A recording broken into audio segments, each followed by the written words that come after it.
Welcome back to another episode of the Hustle Nation podcast. Today, as always, a real treat. Mr. Alex Sheridan is in the house. Alex is the Chief Video Officer at Impacts Marketing. He is a video marketing, social media strategist, training, and coach. Alex, welcome to the show. Hey, glad to be here, guys. Thanks for having me. Good. Thanks for being here. So we got connected on LinkedIn, and as a marketing professional myself, I love to bring marketing people on the show. One of the big things today that's on my mind, as it should be on a lot of other people's, is the power of personal brand, but more importantly, developing that through video. And a big part of what you do is video marketing. And before we get into all that fun stuff, though, I want to hear about your journey because you've been in business for a while, been an entrepreneur. How did all this come about for you? So I was in B2B sales for about 10 years. My last company that I was at was a corporate job, big multi-billion-dollar company doing staffing and recruiting sales. So, I did quite well in there. I struggled like most salespeople do in the beginning, but I was knocking on doors. I was sending emails, dialing phone, cold calls every single day. That was my life. And then about 2018 rolled around, 2019, I said, I really have this entrepreneurial itch that I really wanted to scratch. And I didn't know quite what it looked like, but I just knew I had some creativity inside me, some talents inside me. I feel like I just had a bigger mission than what I was doing within my job. Not that there was anything wrong with it, but I just felt like there was something else. There was a bigger way for me to make an impact in the world. I've kind of always felt that way. And so I dabbled with a couple of different things. I said, I'm going to be a sales coach, a sales trainer, because that's what I knew. I was doing that for my company. I was training other reps and things like that. And I got on LinkedIn and started creating video content and kind of social selling, and everything really changed. And I just realized that, wait a second, instead of having to constantly hunt people down and be the hunter, I would put out valuable based content that would attract my target audience and become the hunted. And that was like a completely different angle that I've never experienced before, but I just decided to really lean into it. And it was a couple of things. It was one that I saw that, hey, this is a unique opportunity that I don't think a lot of companies are taking advantage of. This is prior to COVID, mind you, right? So that now it wasn't like everyone was thinking so digitally and so video back then. Like it was a thing, but it wasn't as nearly as a thing as it is now. And I said, I want to lean into this. I think there's a lot of opportunity. I also just quite honestly enjoyed it. I liked making videos. I liked speaking in front of people. I was a pretty decent communicator and influencer. So for those reasons, I went all in, man. And that was the start of the journey. I won my first customer February 2020. 6 months later, July 2020, I'm putting in my 2 weeks notice at corporate and replace my 6-figure income, and the rest is history. Wow. When did you know all of this was actually not just possible, but scalable to where it is now? To be honest, man, in the early days, I didn't even think about scalable and offerings all that much in price point. I just knew, like, I had the mentality of like, I'm going to make this work or I die. That was my mindset. And when I went all in 2019 is really when I went all in. And I just said, you know what? I'll work hard enough. I'm talented enough. I'll find a way. I'll persevere. What's the worst that happens? I, go all the way to the bottom, and then I got to, get a job or do something else, even though I didn't really think that would ever happen. I just thought that I think so beyond the scalability, I think there was just two things. I think because I look back now and I'm like, oh, I should have done this with my offers and recurring revenue. And I think about this from a business mindset now, almost like a business coach now, but I didn't have that experience or knowledge back then. I think I just thought, hey, is there a big need in the marketplace to learn how to create video, connect with your target customers on places like LinkedIn and through social selling and messaging and things like that? And do I really enjoy doing it and want to do this for the next several years? And then thirdly, do I think I'm pretty good at it? And the answer to that question, the answer to all of those questions was yes. Yes, there's a need. Yes, I want to be doing this years from now. And yes, I think I'm pretty good at this to give me enough of an edge to get going here and find success. So it really came down to those three things.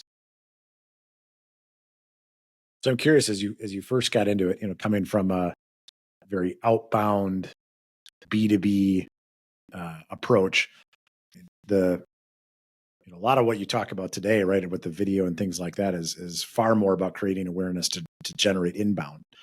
As you were kind of starting down this path in particular, and then maybe now, how did you kind of work yourself through that? Because I mean, you had so much success in kind of that outbound space. And I think that's a lot of times what many organizations get addicted to, because it does work. I mean, it is math, right? So I'm just curious, like how did you kind of see that transition and have so much confidence kind of making that shift for your own business? So I think some of the best marketers understand sales really well, and they understand the customer really well. And that was, for me, it was like, honestly, I had some insecurities coming into marketing, because like I heard a lot of terms that I didn't know. Honestly, I was like backlinks and MQLs and the SQ. and honestly, I'd sit in some of these calls in these rooms and I'd be like, what the hell are they talking about? Right? Like, I don't even know I know winning customers. I know adding pipeline. I know generating real revenue for the business. They'd be like, the leads coming in. I'd be like, leads? People get leads? Because I never got leads. I had to go literally find every single lead that I ever had and Novel build territories concept. from nothing to contest winning territories. So now what I thought was an insecurity, and I was like, oh, I can't tell people I don't know this stuff, actually turned into a strength. Because what I ended up finding out, that a lot of these numbers and terms were bullcrap. Like they were not being tracked the right way, or they were just meaningless to begin with, or the things they were trying to track didn't map the actions and vice versa. And it was just backwards. Like I realized that marketing was broken. And so from my perspective, I was like, well, I understand the customer really well, because that's all I talked to. That's all I called on. I understood that I didn't need to use fancy language and confuse them and talk about we're the most sophisticated technological company. That's like I understood nobody cared about that stuff. They had real problems, they had real pain points, and they wanted solutions, and they wanted you to talk to them like how they understand the language and the business and the industry. And so when I started creating content and video, specifically on LinkedIn is where I started, I just brought that same knowledge and energy and mindset to my content, and it started working so well. It cut through the corporate noise in a lot of ways. I brought some humor and emotion to the videos through edutainment.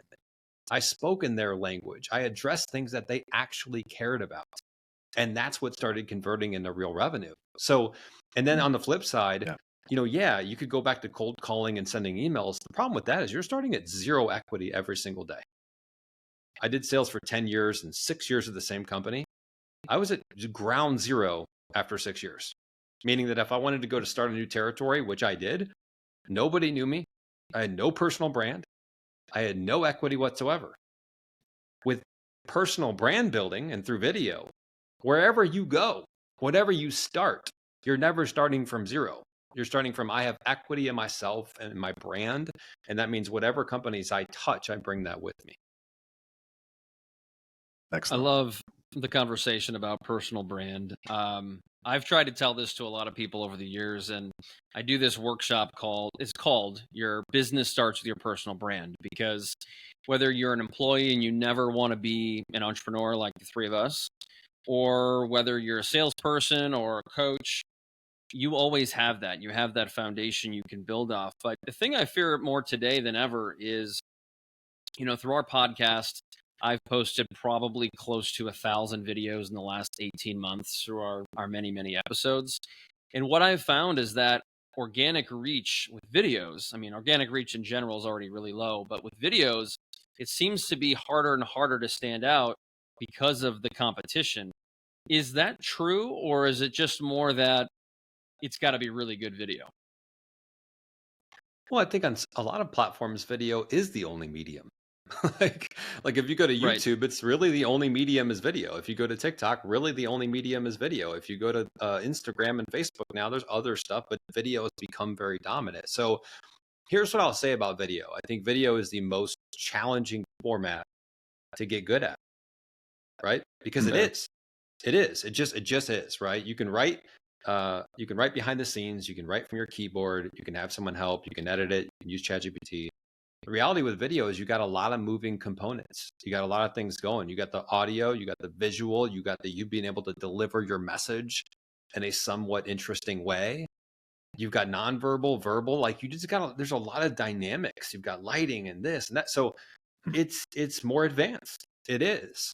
But I think that's the reason that you should be building skills around it, because if you get really good at it, my philosophy is there's a lot of people putting out not so good or average videos.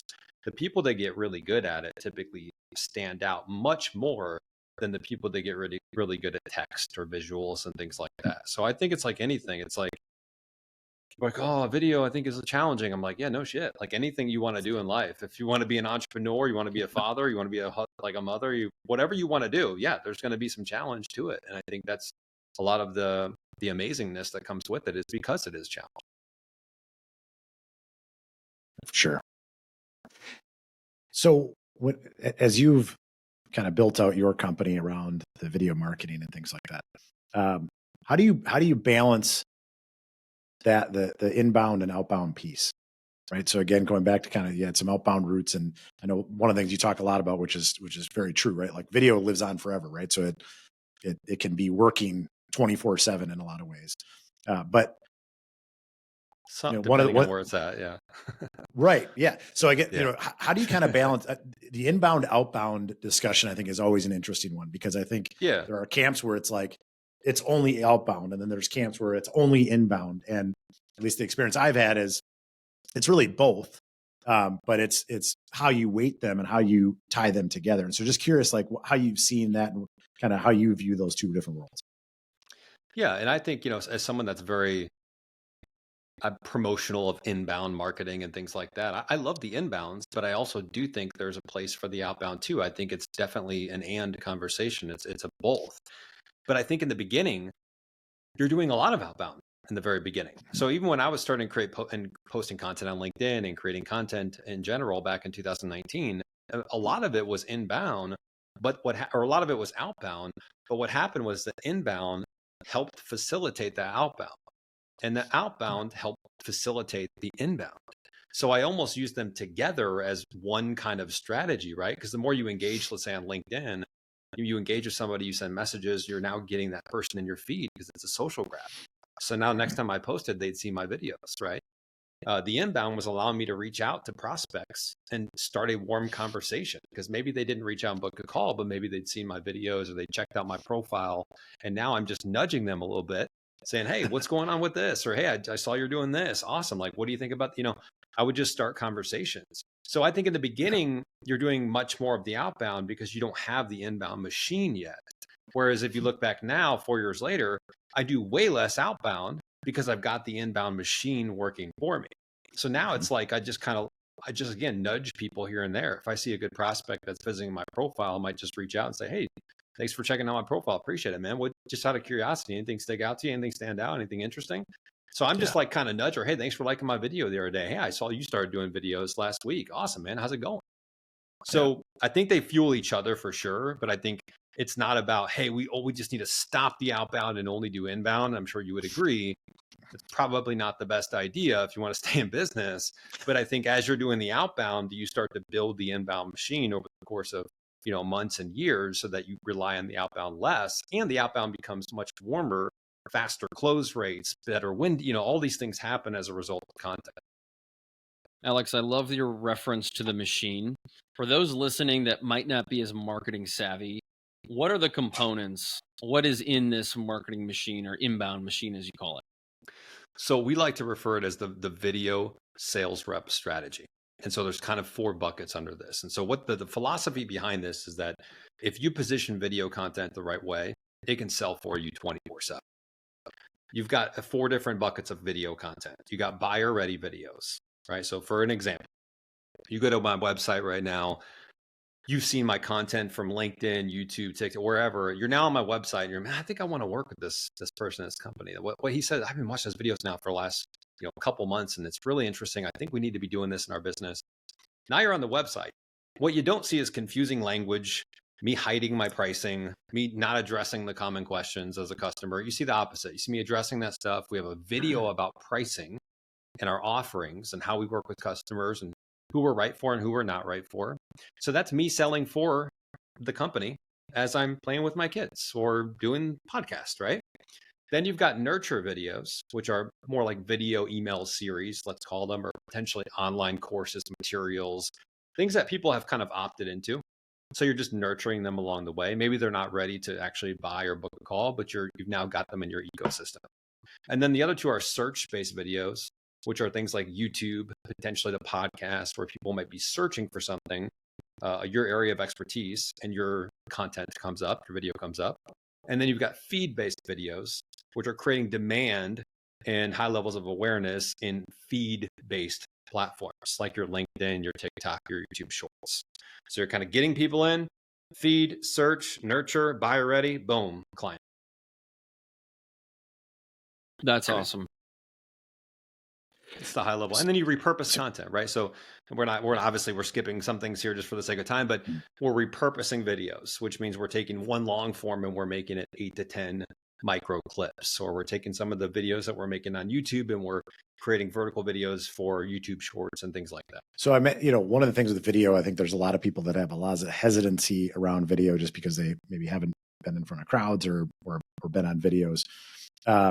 And I know even for myself, I do a lot more of it than I used to, but I still should probably do a heck of a lot more than I do. But I think a lot of times it's this, call it imposter syndrome, call it what you may have, like, do I have anything really important to say?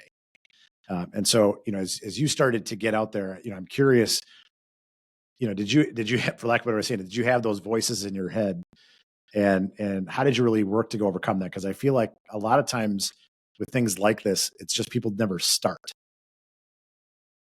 Yeah. And if you guys remember before COVID, if you were, at least for me in sales, nobody was doing video calls before COVID.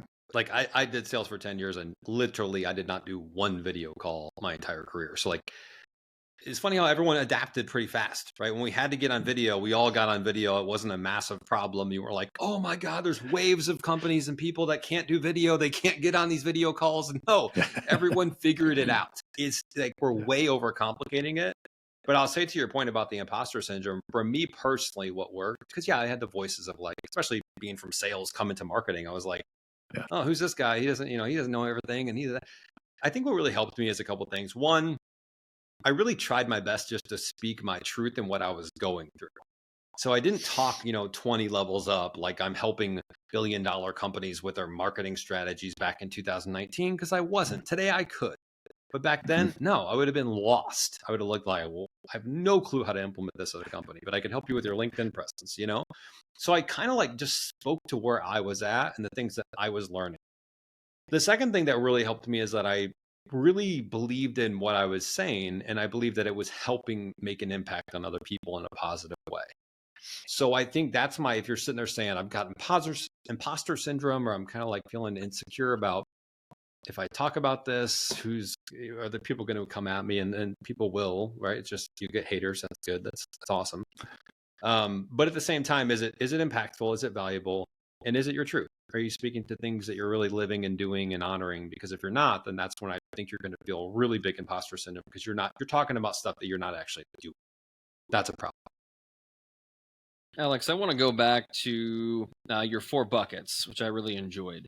One of them was nurture, and you mentioned email marketing. So if someone's maybe newer in the B2B space, and that is an area of interest where they say, hey, we obviously want to go all in on video, but simultaneously, we really value email marketing and the opportunity. How do we go about either building or doubling down so that they can create a list? So in other words, how do we leverage video to also build maybe an email list or something we can use for connecting with folks who may not be on social media as much? Well, I think the reality is you're going to have to find nurture videos, which would be, the email videos. You're going to have to get the name and email address first, right? So that's going to have to come from somewhere. Now, maybe you're at trade shows, maybe you've got an email list, maybe you are using social media. At some point, they typically are opting. But once they opt in, you say, hey, we want to use video and emails. What should we be doing? I'll give you a couple different things. One, you start a video email series, right? So you start a video series. That's like what we have called the Video Sales Rep series. And so what we do is we just feed people there's a 5-part series. That's different episodes per series or per email. And they get fed episode 1, 2, 3, 4, 5. And then at the end, there's another email with more call to action. There's some call to actions throughout. And then they're on the email list now. So they get the weekly and biweekly emails. Now they're part of the ecosystem, right? That really doesn't shut off until if they decide to opt out, which they can. So you build a series around what is something that our customers really want to know about our industry or area of expertise that we're really good at that we can teach via email, via video through the email series. And so for us, it was how to build, video as a 24/7 sales rep for your business. So you may see my content, or I may speak to you at an event, or we may be on a podcast like this, and this may get brought up and people say, oh, I'm going to go sign up for that series. And now they're in that content ecosystem. The other thing is you could just send single emails out, right? You could just say, hey, we're sending, instead of a text email, we're going to use ActiveCampaign, MailChimp, whatever you use, HubSpot, and we're just going to embed video in the actual email to say, hey, we're giving you something a little bit different today. And usually they're getting text, and now they're getting you on camera, you on video, delivering some type of valuable message. So those would be the ways I would start: single videos and emails through like something like a newsletter, and then, or create kind of the next level, I think, is create a video series, and you automate it. So we set it up in ActiveCampaign where everything's automated. So once they sign up, boom, we wait a couple of days, they get the email, or they get the email, first email right away. Episode 1, wait a couple of days, boom, episode 2, another trigger, episode 3. At any point, they can go to straight to binge watch, and they'll be taken off the automation and sent right to the bottom of that automation sequence where they've binge watched, and now they're tagged. They've binge watched the video series, and now they move on to the other part of the email sequence. So it kind of got a little technical there, but that's how I'd work it from a video email series. I love it. I love to get technical when it comes to marketing, especially the automation side. Nerding out, man. Nerding out. So one of the other things you mentioned, Alex, was around the haters. And, it's okay to have the haters. And I think, I know Chris and I have talked about this. It was started a couple of years ago. I decided to get a lot more active on LinkedIn. And when I first started kind of going down that path, I was like, I don't know if I have anything to say. I don't know what, I can only imagine what people are going to comment about or anything like that. And so I'm curious, obviously you're at a very different level than where I am. And so just curious, as you went through that, you have that mindset, right? Of like, hey, bring on the haters. You're going to have that. How do you work through that early as you're going through that transformation? Because, at least what I saw is early, everybody's very positive. You're not super controversial, everybody's very positive and good comments and all that sort of stuff. But as you start to get a little edgier and frankly, just further down the path, then the haters start popping in. So just kind of curious about how you work through that, not only through the process, but then even still today. Yeah, and I think early on, you don't get a lot of haters because no one's seeing your content. Right. So it's like, you're just not even being seen, but like you're a speck on the radar, right? So, yeah, it typically what happens in life is that whether it's business or not, is that the more you become successful, or the more, let's call it, attention, fame, whatever you want to call it, right? The more people deem you as kind of moving up in the world or in business or in status, the more people want to bring you down, because that makes them feel uncomfortable. And even friends and family do this to a lot of times, sometimes unintentionally, where they'll see you making changes and growing, you're doing this, and you're posting on LinkedIn. Why are you posting on LinkedIn? It's like, dude, you're making videos and stuff. Like, why are you doing that? No one's going to watch. Because now you're making them feel like, well, I'm not growing, I'm not doing that, and this person is. It makes me feel less now, even though that's not how it was. It wasn't like you were both here and and you moved up. Dude, they're over here and you're over in a different world and you're just doing your thing, right?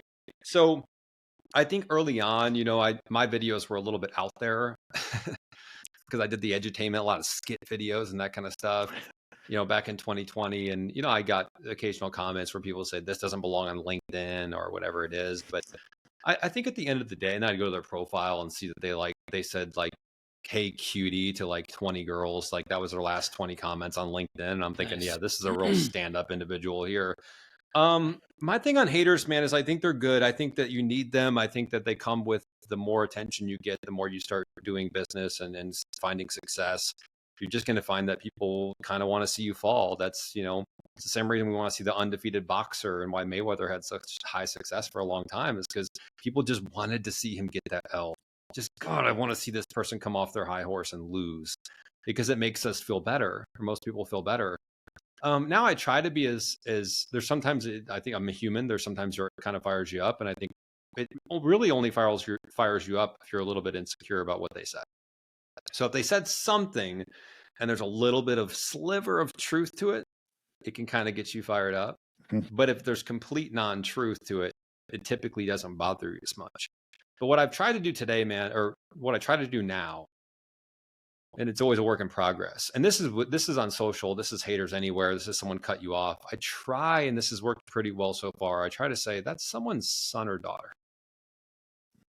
And I try to say that's, be easy on that soul, because they're coming from a dark spot if they're sitting there at home or wherever they're at, or if it's out in public and they're hating on you as a person that's just simply trying to put out good into the world and share your perspective and trying to build something meaningful.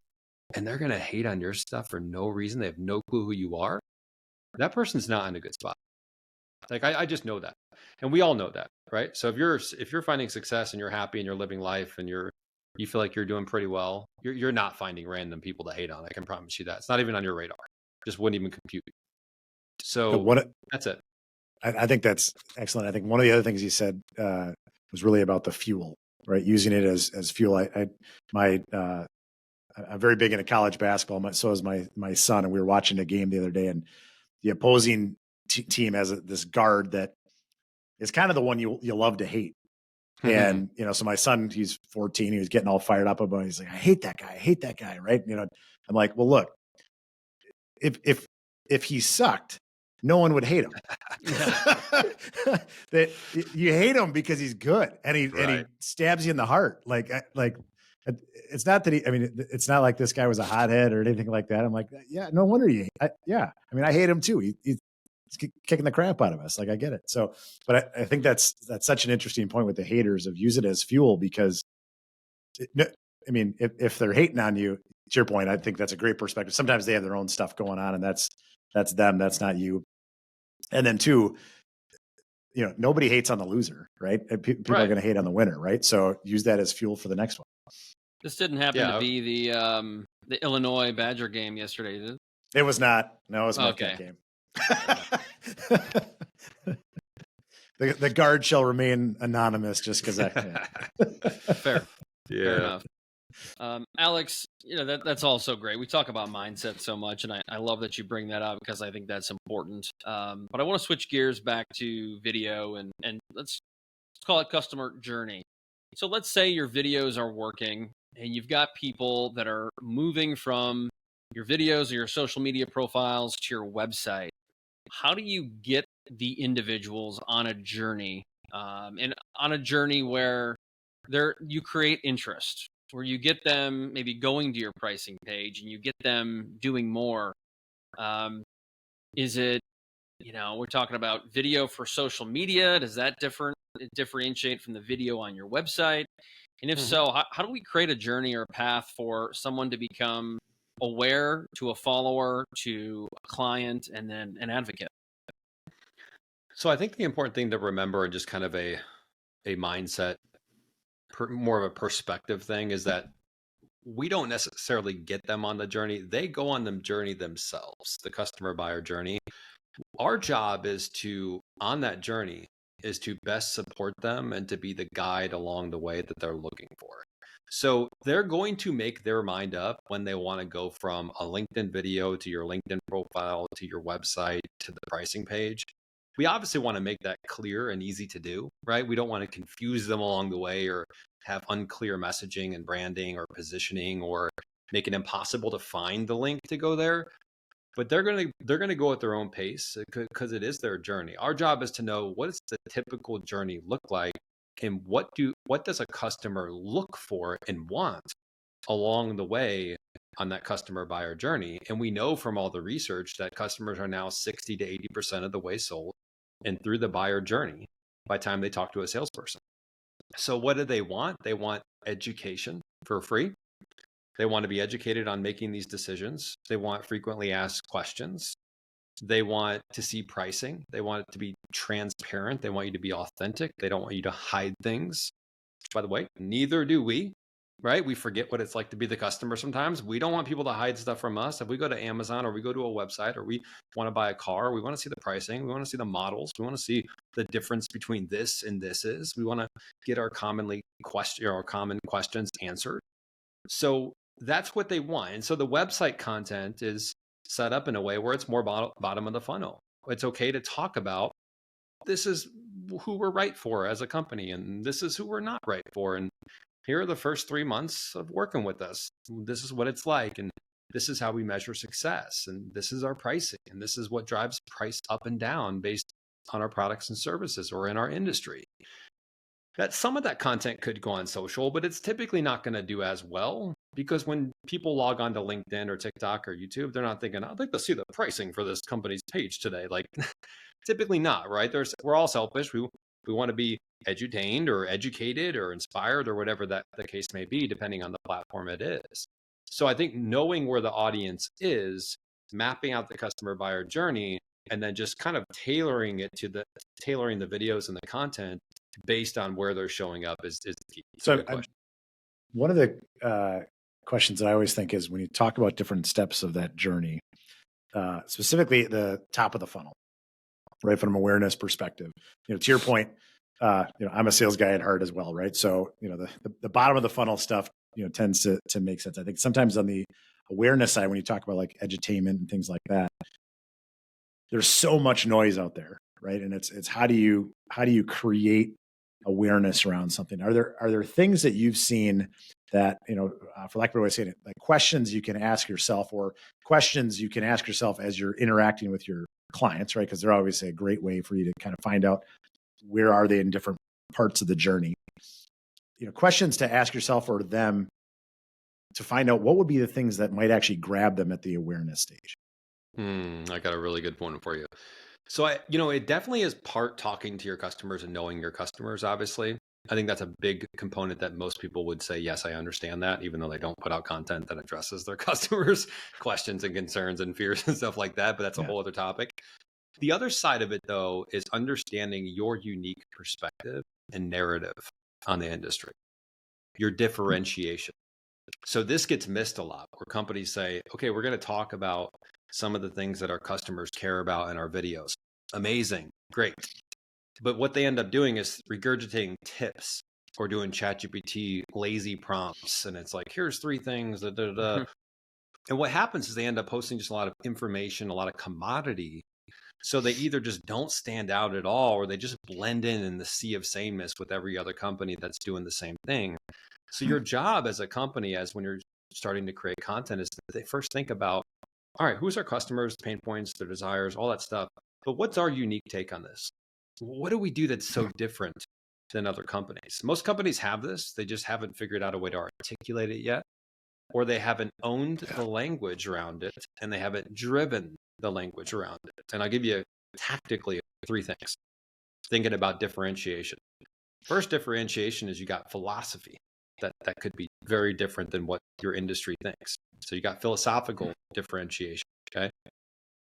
That is, how do we think about the industry from a high level? So that could be me saying, I don't think most B2B companies should be using a lot of marketing agencies and outsourcing all their content. I think they should be building their own internal content video teams. That's a philosophical difference than most marketing companies, right? We get down to the next level. That's philosophical. Then there's strategic differentiations. So now we're talking more strategy, more implementation. Now I would help. The thing is, it's got to tie back in your offerings and what you do, right? You can't just talk the talk. I help companies build internal video content teams. So that aligns, right? Aligns with my offerings. The second would be the strategy or the strategic differentiation. That would be something like the video sales rep strategy, right? Where we've got specific strategies. That's one example that we help customers implement that nobody else that you interview or talk to is going to say, yeah, we've got a video sales rep strategy. No, you don't, right? Like if you do, you ripped it off me, whatever. So that's from a strategy standpoint. Think about what you do is how you do is different. And then you talk about that in your content. And again, ties back in your offerings. And then the third one would be tactical differentiations. So that might be something where we're using edutainment, and we're talking about how to use edutainment in your videos to attract more customers, increase the performance. It could be, we have a GEMS framework, which is like a tactical framework that you go through to make better videos. And so those are kind of the three different layers. Yes, customers and get inside their head and know them really well, absolutely have to have that. But also don't forget the unique differentiators and to bring that unique point of view or narrative to the industry that you want to share because you think it benefits your customers, it benefits the industry, and ultimately ties back into what you do. Alex, this is perfect timing because I feel like Dustin and I had a very similar conversation to that this morning. And, you're talking about philosophy, positioning, tactical stuff. Some of the undercurrent to this conversation, I feel like, is positioning. For sure. And to me, positioning is maybe one of the most underappreciated and overlooked, possibly while simultaneously being the most important element of marketing. And I am not the positioning expert. However, I feel once you have really good positioning, therefore good messaging, and you can let that cascade into some of this video content, boy, can someone have a disproportionate advantage. Do you agree? 1,000%, man. 1,000%. And what you'll find is when you got your positioning down and you have those differentiations, customers come to you and they go, man, I was looking for something like what you do, and everything aligned with what we were looking for. The onboarding process is much smoother. The clients get better results. Your content hits the exact target clients, the dream clients that you're looking to attract, and it completely repels the type of clients that you don't want to attract. So positioning is everything in content. Like that is, it's probably, yeah, I would agree. It's probably one of the most important aspects of creating video content is getting that positioning down first, the differentiation. So, I could talk about this for days. I just find it fascinating and I love to learn about this stuff. But for those listening, how do you take someone, and there are a lot of leaders and coaches that listen to this show. So how do you take something as generic as coaching and create an irresistible positioning statement or statements for an organization or small business like that? I think coaching and consulting is one of the easiest industries to do it because it's basically all mindset, intellectual property. It's how you think about things, right? If you sell a widget or you sell a commodity tool, or maybe it's a service that is done like, staffing and recruiting, there's a lot of, like, I find clients sometimes in that industry have trouble saying, well, we staff the same engineers that everyone else does, right? It's like, okay, but how do we think about it? How's our process different? Think about how, take a couple steps back and say, how do we think about the industry different than our competitors? What are some of the things that we do when we work with customers that are a little bit different or maybe a lot different than how others do it? What are some of the results that we get for our clients that others we see fail to get to because they don't do it that way? And then the key here is like, you've got to, a mentor once told me, own the language and drive the language. So sometimes and often cases, you have a lot of this kind of IP and this stuff internally that you do differently. You haven't framed it. You haven't put a name on it. You haven't coined it, right? So there are terms that we have like hustle, like mindset, like a story brand, right? Like they ask you answer, or they ask you answer. There's all these different frameworks that are out there. Those people didn't 10x. Those people didn't do that unintentionally. They did that very intentionally. They went to the marketplace with a unique perspective. They owned the language, and then they drove the language for years. And now we're still talking about it decades later. Boom. That's pretty good. I hope everybody listening takes something away from that. Well, what I think is so critical about it is to your point in coaching and consulting, it takes the ambiguous and makes it a lot more solid, right? It makes it a thing. For sure. I mean, think about it. I'm on a call with someone like, so video marketing strategy training coach. I got it. Okay. So how are you different? Well, we serve the B2B industry. We serve no, like I can actually walk through. And what you end up doing is you end up not trying to sell a company in, you end up trying to screen a company out. So I say, hey, is the founder and CEO ready to get on video and become a key person of influence through video? Are you ready to position video as a 24/7 sales rep around the company? Are you ready to build your own internal content team? Or do you want to outsource 100% of it? Because if so, we're not going to be the right company for you. Are you ready to, and so what you end up doing is companies say, yeah, we want to do that. Yeah. Versus the company that's like, we do video marketing, we do this, we'd love to work with you. And so it just changes the whole game, because when you have this uniqueness about you and the way you serve your clients and the way you operate your business, you're only right for certain clients. You're wrong for a lot of clients. So you screen people out better. You only take on the best customers, right price points. So yeah, I think it bleeds over into a lot of other aspects of the business, not just the content. Well, I think that also does is when you think through that kind of screening out, right? Like they're interviewing you, but you're interviewing them back. What also comes out of that is your philosophies and your differentiation flow through that, right? So to your point, just by asking that question, it's like, okay, well, this is who I'm not right for. This is who I am. Well, wait a second. Why wouldn't you want to work with me just because I want to outsource this? Mm-hmm. Let me tell you why. Here, I mean, just the way I view the world. I've never thought of it that way, right? So I think it's a very good insight to how to approach it, and in a lot of ways, when I think of like sales and sales coaching and sales training and things like that, I think one of the things that so many people are seeking is the phrase, the unique thing that they're going to say that's going to light their world on fire. When in reality, and we've seen this time and time again, it really starts with mindset, because the right words come out when you get people framed right. Yeah, you start doing the work. You got to do the work. Yeah, exactly. Versus, I mean, I'm in the insurance business, so there's lots of salespeople around it, right? And everybody's like, "Oh, I said this, and that got me that." And it's like, okay, you know what? Maybe you did, but that probably had nothing to do with it. Probably there was probably 100 other things that happened, right, wrong, or indifferent, that led you to that. I guarantee you that one phrase did win you the deal. Like it just did. Humans are much more sophisticated than that. But to your point, that when you have that different mindset of this is the value I provide, this is the philosophy I have, and then this is who I'm right for and not right for. And you talk about it so much through your content. You're so consistent with it through your videos, your text, your picture posts, that what you find is companies come to you, whether it's 1 month or 3 or 6 or 12 months later, and they say, you've really taught us how to build you've talked a lot about this internal video content team, and we've already started to implement some of the video sales rep strategy, but now we're ready. We need someone like you to come in and really help us take it to the next level. And you're thinking, wow, they worked for me through my content, and now we're already on the second layer of working together, and the sales process is so smooth because I helped them get to that level 1 or level 2. Now they're ready to go to level 3 or 4.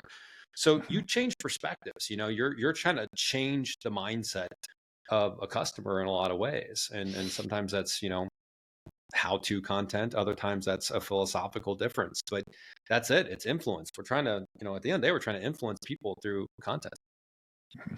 So in other words, take lead, be the leader in the conversation, whether you're creating content or having a consultation call, take the lead. Alex, I want to be respectful of your time because I know you got to hop off soon. Before I let you go, what would be one maybe simple and quick tip you could give to somebody who's out there who's either looking to double down on video or maybe kind of just getting started that you haven't mentioned already? I think the most tangible thing to do is study the people that do it really well. So whether that's YouTube, whether that's LinkedIn, whether that's, you see good websites that you want to kind of emulate, look at the people who have already spent years getting pretty good at it, if not great at it, and say, I like what they did here, or the way they opened that video up. Why did they start with that line versus introducing themselves, right? Or look at the way they wrote the copy beneath, above the video on LinkedIn. I wonder why that was interesting, how they had a space there beneath it. I think just really study the people who are doing it well. I mean, obviously the best scenario is you pay someone to take you to places that you're not going to get to on your own, and you're going to jumpstart yourself and go a few levels up from where you try to go by yourself. But at minimum, there's a lot of free content out there that you can just simply take and absorb and learn and put to use. I think what you're saying is just be a student of the game. That's it, man. Like there's a bunch of tactical stuff, and there's the hooks and this and the retention. But at the end of the day, man, you got to put in the work. Everyone wants the silver bullet and that kind of stuff. And I'm all about the how-tos and the tactics and that kind of stuff. There's a lot of them, but at the end of the day, you got to be a student of the game. Is it fair to say there's really no one silver bullet? I mean, you got to do a lot of things correctly. You got to do a lot of things well. Yeah, exactly, man. Exactly. I just wanted someone else to hear to say that, and for everyone to hear it, because I feel like I tell it to everybody, and people are like, "What do you mean there's no silver bullet?" I'm like, "Stop! Well, I could even give you 2 silver bullets, and it might not work." Well, that's the thing, right? So it's almost like if I was a trained Olympic boxer, and you got in the ring today and you've never done boxing, I could show you a lot of things. And I'd say, oh, you're going to go spar with Jimmy over here. And you go spar and you get your butt kicked. And you go, dang, dude, you taught me all those things. Yeah, dude, but you didn't slip when you throw the jab. And I'd be like, oh, yeah, you're right. But you told me. But just because I told you doesn't mean you know how to do it. So I'll be working with clients as an example, and I'll reframe a video outline or a script or a text post, whatever it is. And I'll do it in a couple of seconds. And they'll go, see, how did you think of that? Can you teach me how? And I'm thinking, well, I can give you the tactics and the how-tos and the strategies, but some of this is years worth of doing it, where now I look at it and I just see stuff. So that takes time. You have to build that muscle memory, just like the boxing coach. You can learn and train with the coach, but you got to get in the ring and start actually boxing to build the muscle memory. It's a phenomenal analogy, and I'm so glad that you're preaching to the choir here, because more people need to hear that as a reminder. Yeah.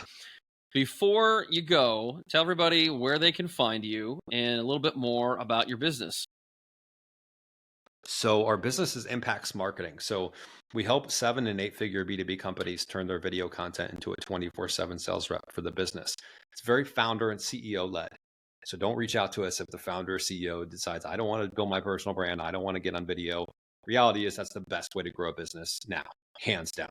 The people and other people want to get involved later on, awesome. Needs to be founder and CEO led.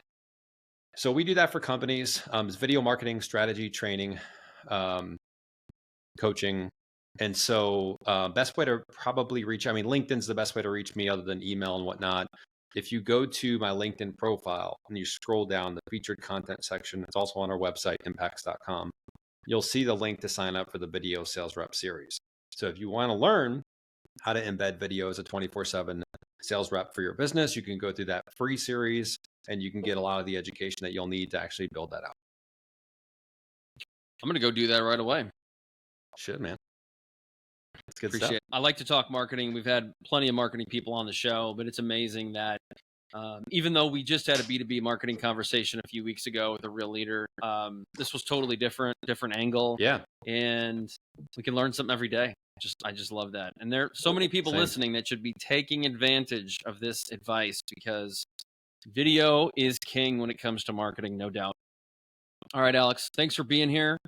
To all the listeners, we appreciate your ears. If you would, please go to Spotify, go to iTunes, leave us a review. We put a lot of the work into the show. We try to bring as much value as we can. So thanks. Till next time. Peace.